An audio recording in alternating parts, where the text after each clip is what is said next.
అందరికీ thank you అండి. ఈరోజు మనం సినిమా వాళ్ళ గురించి మాట్లాడుకుందాం. 2 సినిమాని చంపేసే వాళ్ళ గురించి మాట్లాడుకుందాం.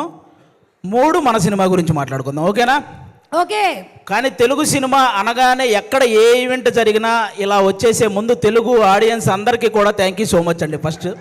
ఎందుకంటే తెలుగు సినిమా అంటేనే ఒక ఎమోషన్ అనమాట.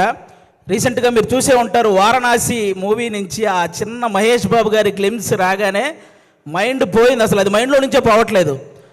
అంటే ఈ దెబ్బతో అవతారు కూడా జై బాబు అనాల్సిందే, అలా ఉందన్నమాట. అది ఆల్మోస్ట్ అంటే తెలుగు సినిమా అనగానే గౌరవంగా నమస్కారం పెట్టేలా చేసింది నందమూరి తారక రామారావు గారు, అక్కినేని నాగేశ్వరరావు గారు. అయితే తెలుగు సినిమా అనగానే గర్వంగా శాల్యూట్ కొట్టేలా చేసింది మెగాస్టార్ చిరంజీవి గారు. అయితే తెలుగు సినిమా అనగానే ప్రపంచంలో మనం ఏ మూలకు వెళ్ళినా నేను తెలుగునిరా అని ధైర్యంగా చెప్పుకునేలా చేసింది మాత్రం ఎస్ఎస్ రాజమౌళి గారండి.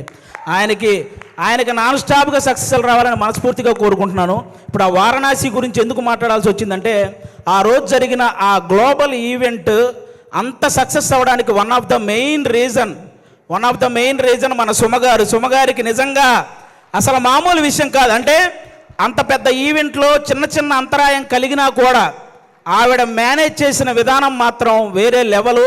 అందుకే సుమగారికి ఒక్కసారి గట్టిగా క్లాప్స్ కొట్టాలి ఆ విషయంలో మాత్రం.